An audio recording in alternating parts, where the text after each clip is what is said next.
আসসালামু আলাইকুম। আশা করি সবাই ভালো সুস্থ আছেন। আজকে আমরা আলোচনা করব বাংলা প্রথম পত্র নতুন একটি পদ্য নিয়ে, যার নাম হচ্ছে বিভীষণের প্রতি মেঘনাদ। লিখেছেন মাইকেল মধুসূদন দত্ত। মূলত মাইকেল মধুসূদন দত্ত আমাদের বাংলা সাহিত্যে কী কী অবদান রেখেছেন তা আগে একটু জেনে নিই আমরা। অমিত রাক্ষস ছন্দ, পাশাপাশি চতুর্দশপদী কবিতা এবং বাংলা সাহিত্যের মধ্যে মহাকাব্যের জনক বলা হয় মাইকেল মধুসূদন দত্তকে। তিনি একটি মহাকাব্য লিখেছেন যার নাম মেঘনাদ বধ কাব্য। মেঘনাদ বধ কাব্যটি মূলত 9টি স্বর্গে বিন্যস্ত বা 9টি স্বর্গে বিভক্ত। এই যে আমরা কবিতা যেটা পড়ছি তা বা কাব্য যেটা পড়ছি বিভীষণের প্রতি মেঘনাদ, এই কাব্যটি মেঘনাদ বধ মহাকাব্যের 6ষ্ঠ স্বর্গ থেকে নেওয়া হয়েছে বা 6ষ্ঠ স্বর্গ থেকে সংকলিত। তো তিনি রামায়ণকে নতুন রূপ দিয়ে বিভীষণের প্রতি মেঘনাদ বধ কাব্য সৃষ্টি করেছেন। অর্থাৎ আমরা দেখেছি যে রামায়ণের মধ্যে রামের পক্ষে এবং রাবণের বিপক্ষে একটি প্লট বা একটি কাহিনী প্রস্তুত করা হয়, বা যেটা ইতিহাস বলে আর কি। তো এটা ইতিহাসটা রামায়ণের মধ্যে মূলত রামের পক্ষে এবং রাবণের বিপক্ষে হিসেবে দেখানো হয়। কিন্তু মাইকেল নিজে অনুধাবন করেছেন বা মাইকেল দেখাতে চেয়েছেন এখানে যে বিভীষণাতি মেঘনাদ বা মেঘনাদ বধ কাব্যের মধ্যে তিনি মূলত দেখিয়েছেন যে এই কাহিনীটি হচ্ছে মূলত রাবণের পক্ষে এবং রামের বিপক্ষে। ঠিক আছে, তো আমরা গল্পের মধ্যেই যখন গল্পটি যখন পড়বো বা কবিতাটি যখন পড়বো তখন আমরা মূলত বুঝতে পারবো যে এখানে কাকে কি নিয়ে ব্যাখ্যা করা হয়েছে। তো আমরা জাস্ট জেনে নিই যে প্রথমে তিনি রামায়ণকে নতুন রূপ দান করেছেন মেঘনাদ বধ কাব্য সৃষ্টি করার মাধ্যমে। তো এই কাব্যের মূল কথা হচ্ছে বা সার কথা হচ্ছে মানব কেন্দ্রিকতা বা রেনেসাঁস। অর্থাৎ এই বিভীষণ মেঘনাদ কাব্যটির মূল কথা বা সার কথা হচ্ছে রেনেসাঁস বা মানব কেন্দ্রিকতা। এটা অনেকবার এমসিকিউতে এসেছিল। তো এই কাব্যটি মূলত অমিত রাক্ষস ছন্দে রচিত। ঠিক আছে, এই কাব্যটি মূলত অক্ষরবৃত্ত ছন্দে রচিত। এই অক্ষরবৃত্ত ছন্দের অপর নাম হচ্ছে অমিত রাক্ষস ছন্দ। অর্থাৎ মেঘনাদ বধ কাব্য বা আমরা বলতে পারি যে বিভীষণবতী মেঘনাদ, এই কাব্যটি অমিত রাক্ষস ছন্দ বা অক্ষরবৃত্ত ছন্দে রচিত, যার মাত্রা হচ্ছে 14টি 8+6। এই পদ্যের পরিচিতি পর্ব আমরা ইতিমধ্যে শেষ করেছি। এখন আমরা জানবো এই পদ্যের মূল কাহিনী নিয়ে।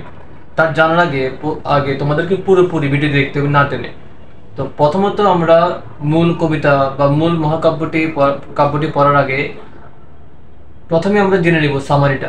অর্থাৎ মাইকেল মধুসূদন দত্ত বিভীষণবতী মেঘনাদ গল্পে কি বুঝাতে চেয়েছেন বা তিনি কি বলেছেন, মূল সামারিটা আমরা আগে এক নজরে জেনে নিই। এখানে মূলত প্রথমে জানতে হবে যে রামায়ণের মধ্যে রাম ছিল হিরো এবং রাবণ ছিল ভিলেন। কিন্তু বিভীষণবতী মেঘনাদ এই কাব্যটিতে মেঘনাদ এবং রাবণ হচ্ছে হিরো এবং রাম, লক্ষ্মণ, বিভীষণ হচ্ছে ভিলেন। আমরা গল্পের মূল আলোচনায় যাওয়ার আগে প্রথমে জাস্ট পরিচিতি তোমাদেরকে করে দিই। তা হচ্ছে দেখো, এখানে এই পক্ষে হচ্ছে রাম ভার্সেস রাবণ। তো প্রথমে আমরা তাদের পারিবারিক পরিচয়টা জেনে নিই, তারপরে আমরা কাহিনীটাতে যাব। দেখো, এদিকে আছে আমাদের রাম, দুজন ক্যারেক্টার, একজন হচ্ছে রাম আর একজন হচ্ছে লক্ষ্মণ। তো রামকে বলা হয় যে রাঘব, অর্থাৎ রঘুবংশের শ্রেষ্ঠ মানব বলা হয় রামকে, মানে তার অপর নাম, রামের অপর নাম হচ্ছে রাঘব। এটা এমসিকিউতে আসে অনেকবার। তো রঘুবংশের শ্রেষ্ঠ মানব হচ্ছে, মানে রাঘব মানে হচ্ছে রঘুবংশের শ্রেষ্ঠ মানব। তো রামের পুরো নাম হচ্ছে রামচন্দ্র, রামের পুরো নাম হচ্ছে রামচন্দ্র। আরেকজন ক্যারেক্টার অর্থাৎ তার ছোট ভাই বলা হয় তাকে লক্ষ্মণ। তো তার অপর নাম হচ্ছে সৌমিত্রী, সৌমিত্রী মানে হচ্ছে সুমিত্রার ছেলে। অর্থাৎ লক্ষ্মণ হচ্ছে সুমিত্রার ছেলে, ওই জন্য লক্ষ্মণকে বলা হয় সৌমিত্রী। আমরা এদিকে দেখতে পাচ্ছি যে রাবণরা ছিল 3 ভাই। ঠিক আছে, রাবণরা ছিল কয় ভাই? 3 ভাই। প্রথম বড় ভাই হচ্ছে রাবণ, রাবণকে বলা হয় রক্ষশ্রেষ্ঠ। রক্ষশ্রেষ্ঠ মানে হচ্ছে লঙ্কাপুরী যে রাজ্য ছিল, অর্থাৎ রক্ষপুরী যে রাজ্যটা ছিল ওই রাজ্যের রাজা ছিল রাবণ, ওই জন্য রাবণকে বলা হয় রক্ষশ্রেষ্ঠ বলা হয় তাকে। তো তার দুটি ছেলে ছিল। তার বড় ছেলের নাম ছিল বীরবাহু এবং তার ছোট ছেলের নাম ছিল মেঘনাদ। তো বীরবাহু সম্পর্কে তেমন একটা বলা নেই এখানের মধ্যে। তো এখানের মধ্যে যাকে নিয়ে বেশি বলা হচ্ছে তার নাম হচ্ছে মেঘনাদকে নিয়ে। তো ওই জন্যই বলা হচ্ছে বিভীষণবতী মেঘনাদ। এই যে মেঘনাদকে নিয়ে আমরা এখন হালকা একটু জেনে নিব। তা হচ্ছে দেখো, মেঘনাদের অপর নাম হচ্ছে রাবণী। মেঘনাদের মূলত 4টি অপর নাম এই কাব্যের মধ্যে দেওয়া আছে, তোমাদের কবিতার মধ্যে দেওয়া আছে। প্রথম নামটা হচ্ছে রাবণী। রাবণী মানে হচ্ছে রাবণের ছেলে। ঠিক আছে। তো মেঘনাদের অপর নাম হচ্ছে, একটা হচ্ছে রাবণী, রাবণী মানে হচ্ছে রাবণের ছেলে। দ্বিতীয় নাম্বার নাম হচ্ছে ইন্দ্রজিৎ, অর্থাৎ তাকে ইন্দ্রজিৎ বা বাসব বিজয়ী বলা হয়। ইন্দ্রজিৎ বা বাসব বিজয়ী মানে অর্থটা কি, অর্থাৎ দেবতাদের রাজা ইন্দ্র বা বাসব, ইন্দ্রের অপর নাম হচ্ছে বাসব, দেবতাদের রাজা ছিলেন তিনি। তো তাকে মেঘনাদ হারিয়েছিল যুদ্ধের মধ্যে, ওই জন্য মেঘনাদকে বলা হয় ইন্দ্রজিৎ, মানে ইন্দ্রকে যিনি হারিয়েছেন ইন্দ্রজিৎ বা বাসব বিজয়ী বলা হয়। মেঘনাদের অপর নাম হচ্ছে, আরেকটা হচ্ছে অরিন্দম, যে শত্রুকে দমন করে। তো আমরা ইতিমধ্যে জানলাম মেঘনাদের 4টি অপর নাম, একটা হচ্ছে রাবণী, ইন্দ্রজিৎ, বাসব বিজয়ী, আরেকটা হচ্ছে অরিন্দম। তো মেঘনাদ মূলত যুদ্ধে যাওয়ার আগে, আমরা তো এখন গল্পটা পড়ি না, ঠিক আছে, জাস্ট পরিচিত তোমাদেরকে পড়াচ্ছি। দেখো, মেঘনাদ মূলত যুদ্ধে যাওয়ার আগে, মূল যুদ্ধে যাওয়ার আগে নিকুম্বিরা যজ্ঞাগারে সে যায়। কেন যায়? ইষ্টদেবতা অগ্নিদেবের পূজা করার জন্য, যাতে যুদ্ধ জয়টা পুরোপুরি নিশ্চিত করা যায়। তো রাবণের দ্বিতীয় ভাইয়ের নাম হচ্ছে কুম্ভকর্ণ। রাবণের দ্বিতীয় ভাইয়ের নাম হচ্ছে কুম্ভকর্ণ। কুম্ভকর্ণ শারীরিক গঠনের মধ্যে একটু মোটা, মানে বিশাল দেহের ছিল, এবং সে প্রায় দিনের মানে বেশিরভাগ সময় ঘুমে কেটিয়ে দিত, এবং তাকে সূর্যসম্ভনী মহাদেবের সাথে তুলনা করা হয় শক্তির মত্তার দিক থেকে। অর্থাৎ সে এতটাই বেশি শক্তিশালী ছিল যে তাকে সূর্যসম্ভনী মহাদেবের সাথে তাকে তুলনা করা হয় শক্তির দিক থেকে। তো রাবণের সবচেয়ে ছোট ভাইয়ের নাম হচ্ছে বিভীষণ, অর্থাৎ সম্পর্কের দিক থেকে বিভীষণ হচ্ছে মেঘনাদের চাচা। তাকে এখানে বলা হচ্ছে তাত বলা হয়, ঠিক আছে। এখানে মেঘনাদ বিভীষণকে তাত বলে সম্বোধন করেছেন। তাত অর্থ হচ্ছে পিতা, কিন্তু এখানে মেঘনাদ বিভীষণকে চাচা অর্থে ব্যবহার করেছেন, অর্থাৎ তাত অর্থে। তাত বলতে বুঝাচ্ছি আমি এটা তাত, ঠিক আছে। তাত এই অর্থটাকে মেঘনাদ বিভীষণের জন্য ব্যবহার করে, যেহেতু মেঘনাদ হচ্ছে বিভীষণ হচ্ছে মেঘনাদের চাচা, ওই জন্য। তো রাবণের সবচেয়ে ছোট ভাইয়ের নাম হচ্ছে বিভীষণ। বিভীষণ ছিল খুবই জ্ঞানী এবং বিজ্ঞ ব্যক্তি, অর্থাৎ পৃথিবীর সব ধরনের জ্ঞান এবং খুবই বিজ্ঞ ব্যক্তি ছিল তার, মানে পৃথিবীর সব ধরনের জ্ঞান তার মধ্যে ছিল, সে খুবই বিজ্ঞ এবং জ্ঞানী ব্যক্তি ছিল, এটাই। তো তার অপর নাম, দুটি অপর নাম আমরা জেনেছি কবিদের মধ্যে। প্রথম অপর নাম হচ্ছে, তার নাম হচ্ছে রাঘব দাস, তাকে রাঘব দাস বলা হয়। রাঘব দাস মানে হচ্ছে, এই যে আমরা এখানে চলে আসি, এই যে রাঘব, রাঘব দাস, দাস মানে হচ্ছে যে অন্যের অধীনে কাজ করে, তাকে রাঘব দাস বলা হয় আর কি। তো রাঘব মানে কি? রাম, অর্থাৎ রামের দাস। রাঘব দাস মানে হচ্ছে রামের দাস। এটা বিভীষণ নিজেই বলেছে নিজেকে, যে আমি হচ্ছে রাঘব দাস। এটা অন্য কেউ বলে নাই, এটা বিভীষণ নিজেই নিজেকে বলে যে আমি হচ্ছে রাঘব দাস, মানে রামের দাস। আরেকটা হচ্ছে অপর নাম হচ্ছে রক্ষরথী, ঠিক আছে। এই উপাধিটা মেঘনাদ দেয় বিভীষণকে। বিভীষণকে মেঘনাদ সম্বোধন করে রক্ষরথী হিসেবে। রক্ষরথী মানে হচ্ছে রক্ষকুলের কর্তা, অর্থাৎ তাদের যে রাজ্যটা ছিল কুল, ওই কুলের সেনাপতি ছিল বা একজন কর্তা ছিল বা রক্ষকর্তা ছিল কে? বিভীষণ। তো মেঘনাদ বিভীষণকে রক্ষরথী বলে সম্বোধন করে। রক্ষরথী মানে হচ্ছে রক্ষক কুলের কর্তা। এটা মূলত পরিচয় পর্বটা আমরা সেরে ফেলেছি। তো এখন আমরা জানবো যে এই কবিতার মধ্যে বা এই কাব্যের মধ্যে মাইকেল কি বলতে চেয়েছেন। তো প্রথমে আমরা জেনে নিই এই কবিতার হচ্ছে মূলত অর্ধেক থেকে, ঠিক আছে। তো আমরা পুরোটা জেনে নিব। তা হচ্ছে, একদিন রাম, লক্ষণ এবং রামের স্ত্রী তিনজন, রাম, রামের স্ত্রী এবং লক্ষণ তিনজন বনবাসে চলে আসে। তাদেরকে কেন বনবাসে আনা হয় বা তাদেরকে কাদের জন্য বনবাসে আনা হয়, এটা নিয়েও একটা স্টোরি আছে। তো অনেক বড় একটা গল্প, এতটা গল্প তোমাদের জানতে হবে না। তোমরা জাস্ট একটা জিনিস জেনে নাও যে একদিন রাম, রামের স্ত্রী এবং লক্ষণ বনবাসে আসে।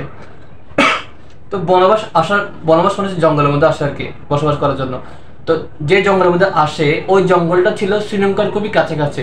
তো তখন তৎকালীন সময়ের মধ্যে শ্রীলঙ্কা বলতে কোনো দেশ ছিল না, তখন তার নাম ছিল লঙ্কাপুরী। তার নাম ছিল লঙ্কাপুরী। তো লঙ্কাপুরীর একটা রাজ্য ছিল, ওই রাজ্যের রাজা ছিল রাবণ। ওই জন্য রাবণকে বলা হয় রক্ষশ্রেষ্ঠ, ঠিক আছে, অর্থাৎ লঙ্কাপুরীর রাজা বলা হয় তাকে। তো এখানে তারা যে জঙ্গলে বনবাস করতে আসে, ওই জঙ্গলটা লঙ্কাপুরীর খুবই কাছে ছিল।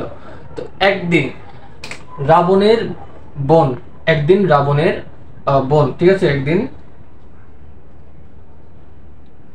রাবণের বোন জঙ্গলের মধ্যে একটু ঘুরতে বের হয়, ঠিক আছে। একদিন রাবণের বোন কি করতে বের হয়, জঙ্গলের মধ্যে বা পরিদর্শন করতে বের হয়, এবং রাবণের বোন লক্ষণকে দেখে পছন্দ করে, ঠিক আছে। লক্ষণকে দেখে রাবণের বোন পছন্দ করে, এবং তাকে যে সে পছন্দ করে এই প্রস্তাবটা তাকে দেয়, অর্থাৎ আমি তোমাকে পছন্দ করেছি, মানে এই কথাটা লক্ষণকে বলে। তো লক্ষণ রাগের মাথায় এসে কি করে রাবণের বোনের নাকটা কেটে দেয়।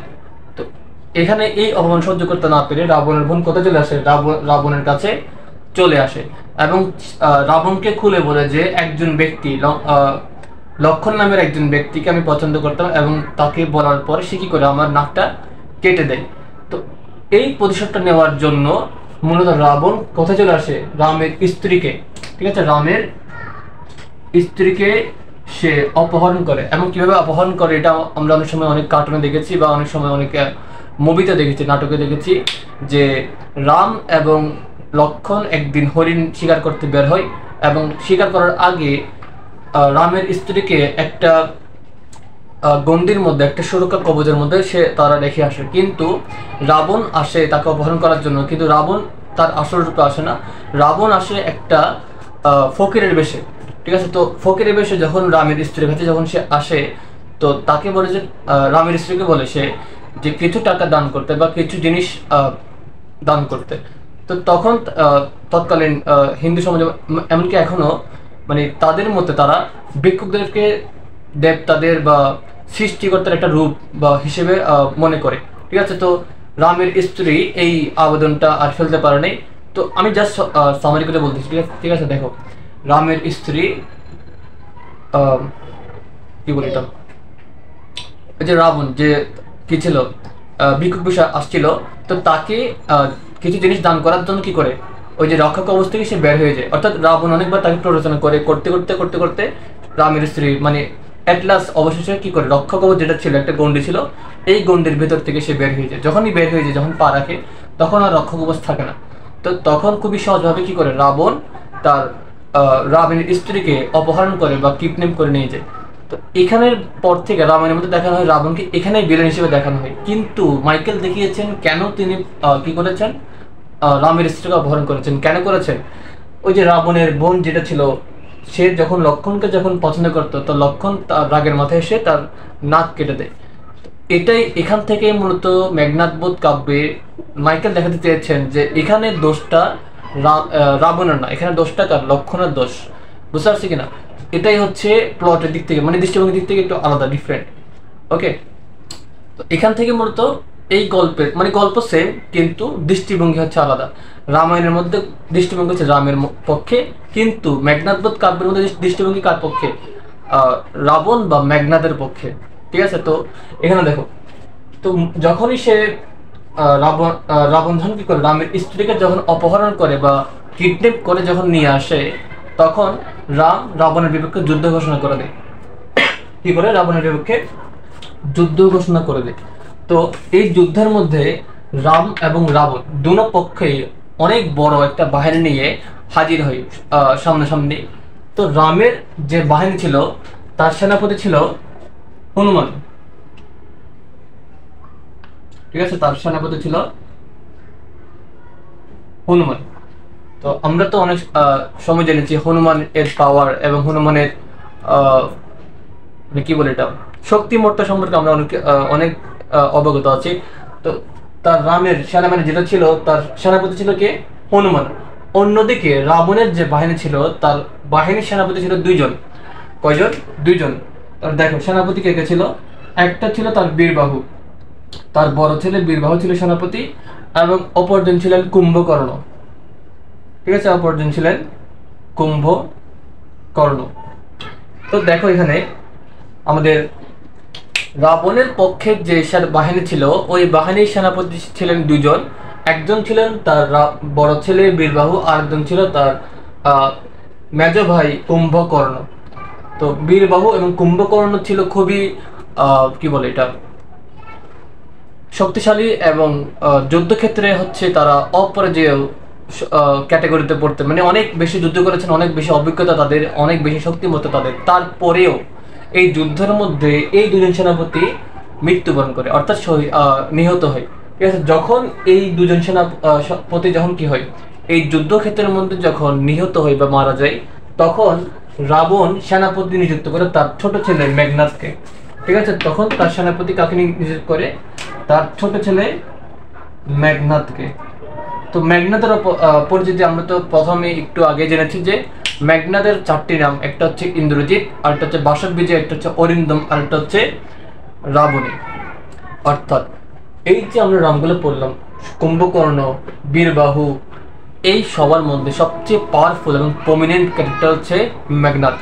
অর্থাৎ মেঘনাদ দেবতাদের রাজা ইন্দ্রকে পরাজিত করে। অর্থাৎ দেবতা, তুমি চিন্তা করো, দেবতার মধ্যে দেবতারা অনেক বেশি পাওয়ারফুল, ঠিক আছে? তো দেবতাদের রাজা হচ্ছে ইন্দ্র, এমন ইন্দ্রকে অর্থাৎ বাসবকে মেঘনাদ পরাজিত করে। অর্থাৎ মেঘনাদ খুবই পাওয়ারফুল এবং প্রমিনেন্ট একজন ব্যক্তি ছিল। তো তাকে যখন নিযুক্ত যখন করা হয়, তখন বিভীষণ একটু চিন্তার মধ্যে চলে আসে।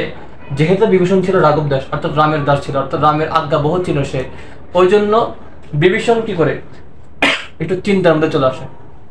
তো দেখো আমরা একদম লাস্ট পেজে চলে আসছি গল্পের, ঠিক আছে? তো দেখো, যখন মেঘনাদ যখন আসল যুদ্ধে যাওয়ার আগে, অর্থাৎ যেহেতু সে একজন সেনাপতি, এখন তাকে যুদ্ধে যেতে হবে, তো আসল যুদ্ধে যাওয়ার আগে তো মেঘনাদ কোথায় আসে? নিকুম্বিলা যজ্ঞাগারে যায়। অর্থাৎ একটা মন্দিরের মতো নিকুম্বিলা যজ্ঞাগার ছিল, ওইখানে সে যায় কিসের জন্য? ইষ্টদেবতা অগ্নিদেবের পূজা করতে। এটা আসে এমসিকিউতে। ইষ্টদেবতা অগ্নিদেবের পূজা করতে সে কোথায় যায়? নিকুম্বিলা যজ্ঞাগারে যায়। কিন্তু যখন সে যায় ওখানে, সে ছিল অস্ত্রহীন। সে কিসে ছিল? সে ছিল অস্ত্রহীন।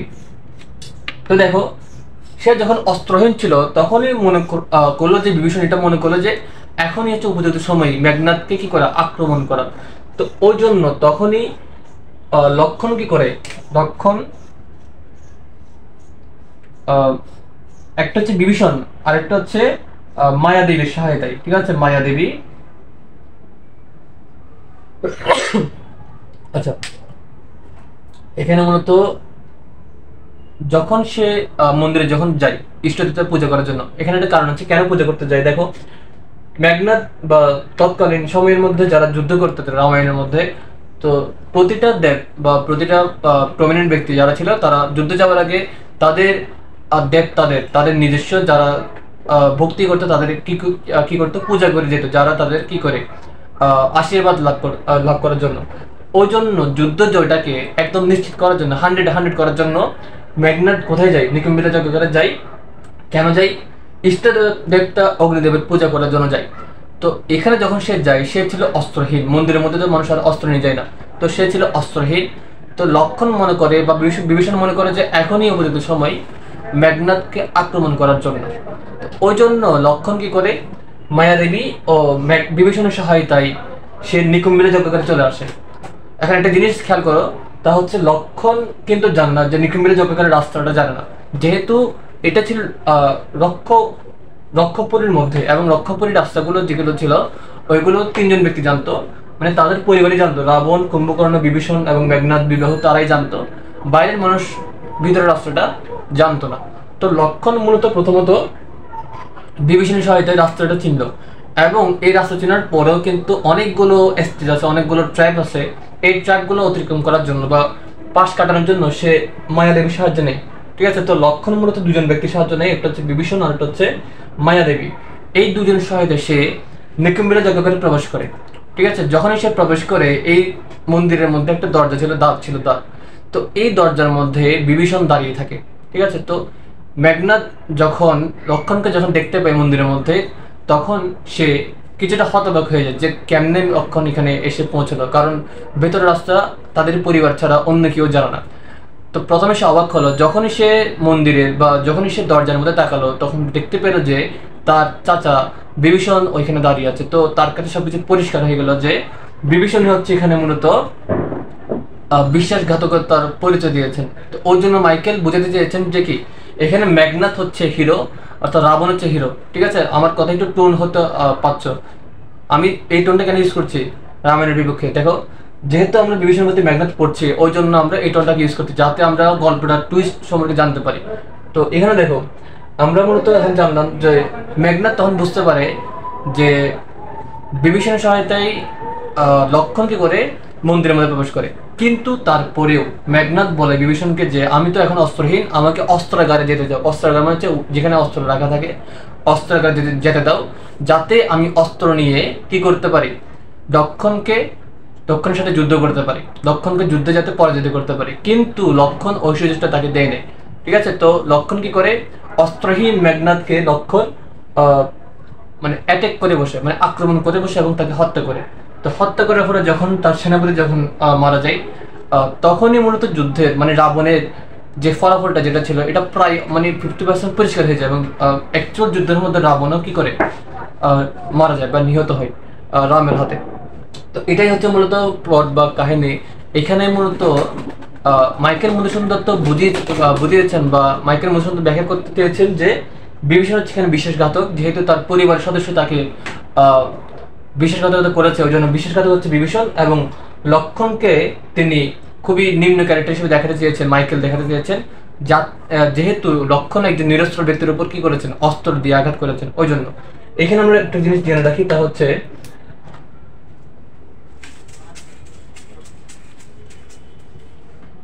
এখানে মেঘনাদ রামকে চন্ডাল বলেছেন, ঠিক আছে, রামকে বলেছেন